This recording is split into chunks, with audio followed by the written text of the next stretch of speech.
Hi, today is done this large Sony projector remote controller box from the flea market. It is useless. It seems to be a video signal selector and output selector for a big ceiling mount 3 tubes projectors, video projectors. Not the things you find in your house home cinema, but the big ones in companies, universities, and so on. So it is useless. It is typical Sony stuff. So at least I will be able to get some parts of it. It is worth between $10 and $30 on eBay.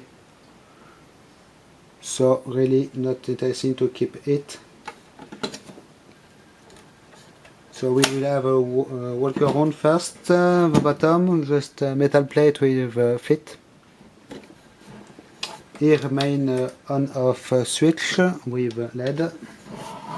Here we have monitor select line 1 or line 2 and input select line 1, 2 and RGB. Model number VPR722S.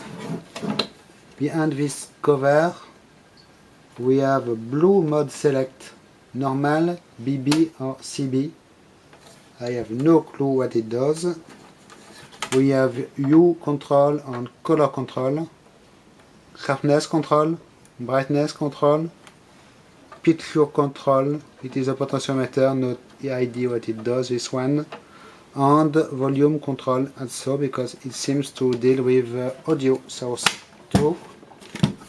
On the side we have case screws. They are typical high fidelity gear case screws.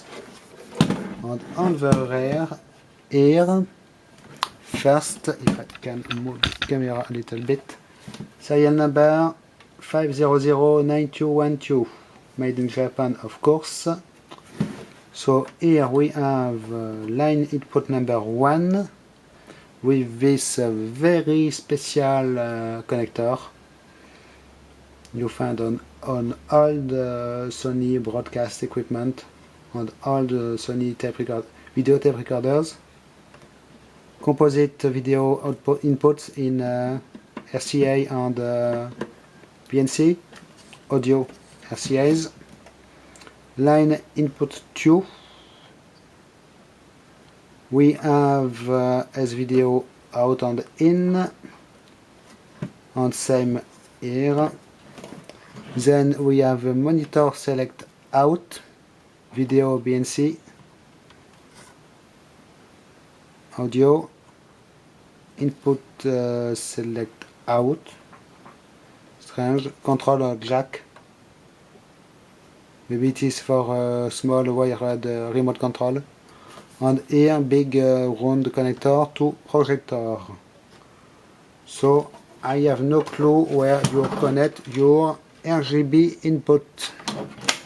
It is not here, it seems quite weird, and you can see there is no power supply input. It must be powered by the video projector.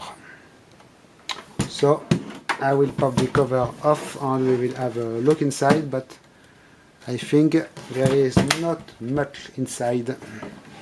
Let's see what we have inside. This cover should slide out, and ta-da, not much. We have just one little PCB, as you can see, with 4 ICs, Motorola ICs it seems. Yes, and there are two models. MC14053 BCP and MC14052 BCP. Here just the PCB with plugs, and here the front panel PCB. So I will tear this apart for you guys.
Okay, so let us look at this PCBs first. So there is a trap here because these are not connectors.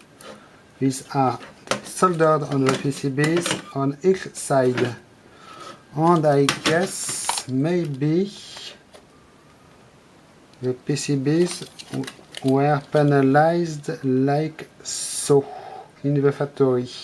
Yes, it seems totally possible. Yes, you can see here it matches perfectly. So they were panelized together and populated together, then snapped. So as you can see, very nice solder work, but some bulge here, small ceramic capacitors, and here. Is it a repair? Yes, it seems to be a repair. Yes, as you can see, this 68 maybe ohms resistor did blow. It is burnt below it, and it was replaced at some point, and it did probably burn also the PCB the pads here. Yes.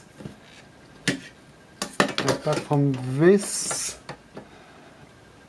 it is in good shape. 7812 power regulator here. Some nice miniature Japanese resistors. And these 4 Motorola chips. It's all. And one bulging capacitor, guys. Yes. It seems this one is not in the best shape.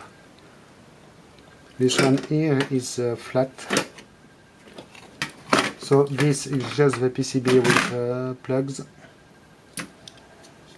Stuff like this is worth saving, but as you can see, the RCAs are riveted onto this, well, clamped onto this fiberboard material here. Plate, and you cannot, I'm not sure if you can really save them, but at least the BNCs are can be reused. The S-Video plugs too, but not sure it is really useful to take this. And this wired connector here, because you never have enough wired connectors. Okay, so this is just scrap metal now, as is the cover. The hardware from this fit can be maybe reused for another device. Some little wire clamps here, nice, and regular Japanese screws and plastic rivets, always handy to save. This connector comes already wired with what you need to use it. And in this front panel we have just the buttons here. They are quite interesting, in fact. Yes, there is a soft part in this, and the bottom is really free to move around. Quite interesting. I will probably save these buttons. It can be useful for restoring another Sony device, maybe. It is the first time I see something like this. Really? Quite amazing. So here we have a plug. Next PCB with 2 plastic clips. Not a big problem either way. So we have more plugs that are unmade, so it is good. So just regular potentiometers, but as they are look to be easy to desolder and they seem to be very clean, I will probably save them. Also this multiple, look at this switch. All these contacts, just 3 of them were actually used. Interesting. And last part here, the button is a little bit less wobbly on this one. Here it is the power switch button with just a LED on the resistor. Maybe it can be used directly in some project. Okay, so on this we'll go to the recycling also. There is one aluminium plate I can try to grab here. Maybe. No, it is stuck really hard. So I will not bother with it. Next thing here, you can see this door. There are some clips also keeping it in place.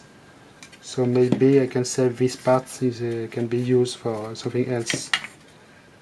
Okay, so it is all for this thing. It was interesting, but not really worth keeping. So there are good parts at least. I will take everything I can from it. Thanks for watching. Bye bye.